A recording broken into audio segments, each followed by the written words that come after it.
নবীর ঘামের মতো, নবীর ঘামের মতো তোমার দেহ হতে পারে না। আর আজ কিছু মুসলমান সেই নবীকে আমাদের মতো বলে থাকে। আস্তাগফিরুল্লাহ, নাউযুবিল্লাহ।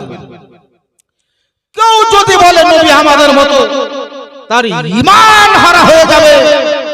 তারা আপনাকে আমাদেরকে মানুষকে বলবে যে নবী তো আমাদের মতো। আপনি জিজ্ঞাসা করবেন কেন, তো খুব সহজে আপনাদেরকে উত্তর দেবে, শুধুমাত্র পথভ্রষ্ট করার জন্য, বোঝার জন্য যে আমরাও যেমন সংসার করছি উনিও তো সংসার করেছেন, আমরাও যেমন নামাজ পড়ছি উনিও তো নামাজ পড়েছেন, আমরাও যখন মার্কেটে যাই উনিও তো মার্কেটে গেছেন, আমরাও যেমন কথা বলি উনিও তো কথা বলেন, সেম টু সেম, টু বা টু।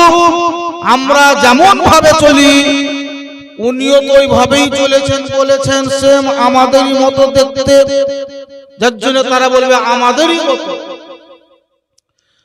কোন মুসলমান যদি নবীকে আমাদের মতো বলে, সেই লোকটি ঈমান হারা হয়ে যাবে। আপনাকে উদাহরণ দিল সেই ব্যক্তি, বুঝিয়ে দিল আমাদের মতো সবকিছুই। এবার আপনাকে একটা বুঝিয়ে দেয়, কোন মানুষ ওর বিয়ে হয়েছে, বিয়ে হয়েছে, শ্বশুর বাড়ি থেকে বিবিকে নিয়ে এসেছে, তার স্ত্রী বাড়িতে ঘুরছে, আগনাতে ওসরাতে উঠা বসা চলাফেরা রান্না খাওয়া দাওয়া সব করছে। বিবাহিত পুরুষ তার স্ত্রীকে সামনে রেখে নিজের মায়ের দিকে তুলনা যদি করে, যে তুমি যেমন রান্না করছো আমার মাও তো রান্না করছে, মা যেমন ঝাঁট দিচ্ছে তুমিও তো তেমনই ঝাঁট দিচ্ছ, মায়ের মাথায় বড় বড় চুল তোমারও মাথায় বড় বড় চুল, মায়েরও হাতে চুড়ি তোমারও হাতে চুড়ি, মাও 12 হাতে শাড়ি পরে তুমিও 12 হাতে শাড়ি পরো, সেটাও মহিলা এটাও মহিলা, যেমন মা তেমন তুমি। কোন বিবাহিত পুরুষ সুবহানাল্লাহ যদি আপনি নবী মুস্তাফাকে নিজের মতো বলতে চাহেন, তো আপনার বিবি আপনার মা কোন রকমের কোন জিনিসের দিক থেকে পার্থক্য নাই। মায়ের রং সাদা বিবির রং সাদা, মাও লম্বা বিবিও লম্বা, মাও যেমন বিবিও তেমন, মাও রান্না করে বিবিও রান্না করে, মাও পানি আনে বিবিও পানি আনে, সব টু সেম। শাশুড়ি আর বহুতে একই রকম হয়।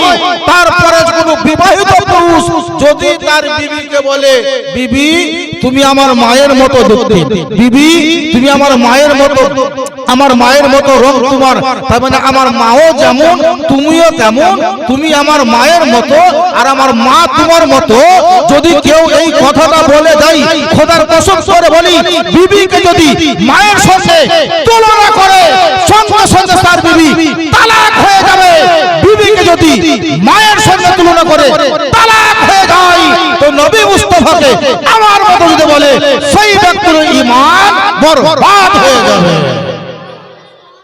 সহজে বলে দিলাম নবী আমাদের মতো। আরে পাগল, নবী মুস্তাফার পায়ের তলাতে যে ধুলোটা লেগে যায়, সেই ধুলো সমান তুমি হতে পারো না।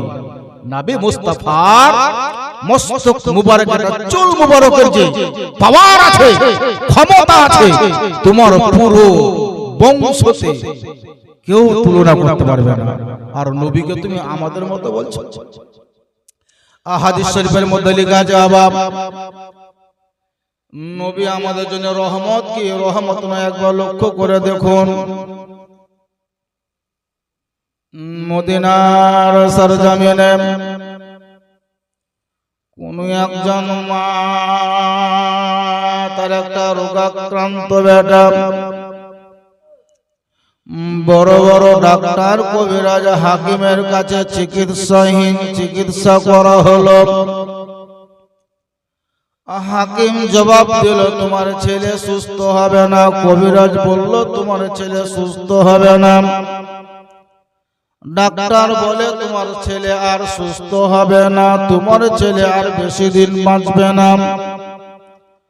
কোন মায়ের সামনে যদি ডাক্তার তার মাকে বলে, তোমার বেটা আর বাঁচবে না, তুমি বাড়ি নিয়ে চলে যাও, বলেন ওই মায়ের চোখে ঘুম থাকবে না, হারিয়ে যাবে। কোন মাকে যদি বলে তোমার বেটা আর বাঁচবে না, তুমি বাড়ি নিয়ে যাও, মায়ের চোখের ঘুম যেন একেবারে শেষ হয়ে যাবে। ওই মদিনা কোন একজন নারী, তার মাত্র একটাই বেটা, স্বামী বেঁচে নাই, তার মূলধন যদি বলেন তার বেটা, বড় রোগাক্রান্ত অসুখ হয়েছে, ডাক্তার ফেল হলো, হাকিম ফেল হলো, কবিরাজ ফেল হলো, নামি দামি কোন একটা কবিরাজের কাছে গিয়ে উপস্থিত হলো। কবিরাজ বা হাকিম বলছে, বোনেরে তোমার বেটা আর বেশি দিন বাঁচবে না, একেবারে শেষ অবস্থা, তুমি যত তাড়াতাড়ি পারো বাড়ি নিয়ে চলে যাও। একেবারে বড় ডাক্তার বা হাকিমের কাছ থেকে যখন শুনলো আমার বেটা আর বাঁচবে না, আমার বেটা আমাকে মা বলতে আর পারবে না, ওগো রব্বুল আলামিন, আমি আমার বেটার মুখ থেকে মা বলা আর ডাকটা শুনতে পেলাম না।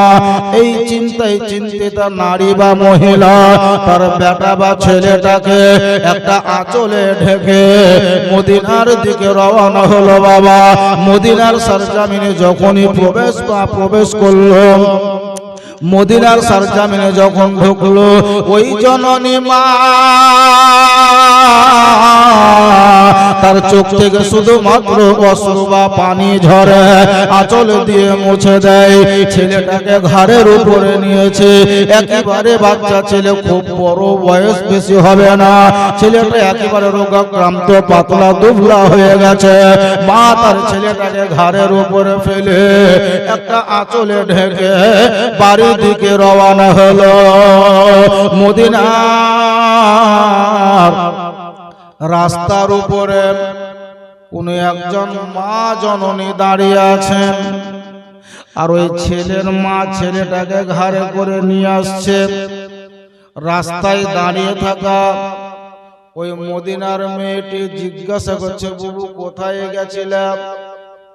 বলে এই যে আমার বেটা, মেলা দিন ধরে দেখালাম, কেউ ভালো করতে পারলো না, শুনলাম নাকি একটা বড় হাকিম আছে, তার কাছে গেলাম, সেও বললো যে তোমার বেটা আর বাঁচবে না, বাড়ি নিয়ে যাও। যার জন্য বেটা আর বাঁচবে না, যার জন্য বেটাকে আমি বাড়ি নিয়ে আসছি। আমার বেটার মুখ থেকে মা বলা শুনতে আর পেলাম না, আমার বেটা আমাকে মা বললো না। আমি কত ইচ্ছা প্রকাশ করলাম, বেটা একবার মা বলো, আমার ছেলেটি আমাকে মা বলতে পারলো না, আর বাঁচবে না। তাই আমি চোখের পানি মুছে আমার ছেলেটাকে ঘাড়ের উপরে নিয়ে আমি বাড়ির দিকে রওনা হয়েছি।